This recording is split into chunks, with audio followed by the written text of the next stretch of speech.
There are some phrases and things we say that seem to have been around forever. We may think of them as coming from Shakespeare, which is what happened in some cases. Others came from even earlier.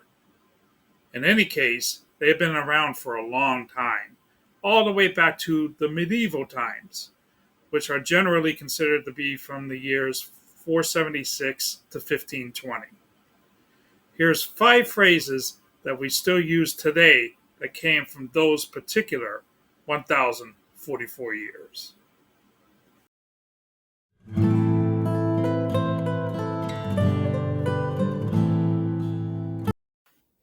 Number 1, the apple of one's eye. We start with a phrase that comes to us from early medieval England. The pupil of the eye was known as the apple, Old English apel, since it was thought to be apple-shaped. This part of the eye is very important to vision, so it is to be loved and protected.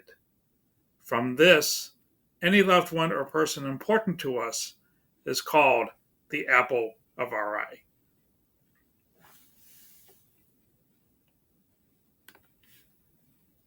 Number 2, baker's dozen. This phrase joins us from legislation, the Assize of Bread and Ale of 1262, the first British law to regulate the production and sale of food. You see, bakers had a bad reputation of selling underweight loaves of bread, so they would include an extra piece with each loaf and an extra loaf with each dozen loaves. Hi all, Editor Bill here. This video is sponsored by Bill's latest book, Life is a Cruise, Tales from the North Atlantic. Join him aboard the cruise ship Celebrity Summit on a trip to Greenland, Iceland, and Canada. Link is in the description. Thank you. Next up, number 3, Hue and Cry. This phrase is the 12th century England version of see something, say something. Hue comes from the Old French huer, which means to shout out. At the time, it was required that if you saw a crime being committed, you were to hue and cry.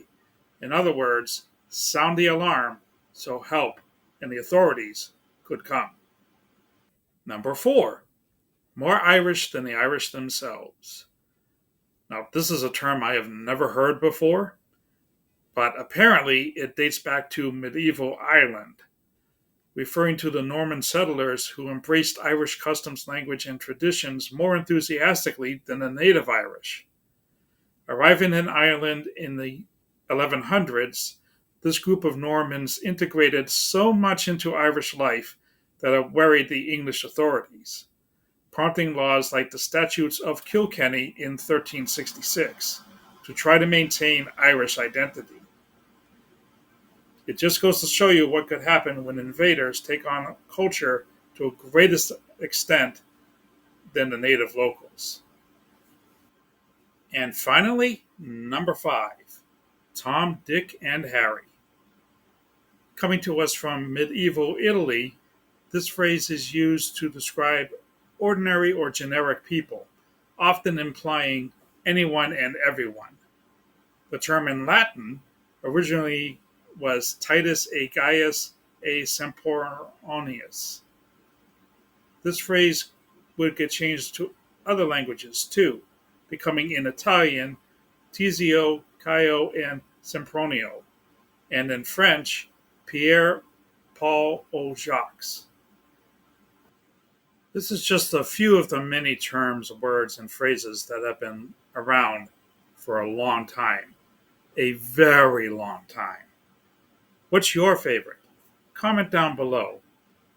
And with that, we end this edition. Click here for more history of writing, or here to subscribe. Please like, subscribe, and comment. And as always, please keep on reading. We'll see you next time.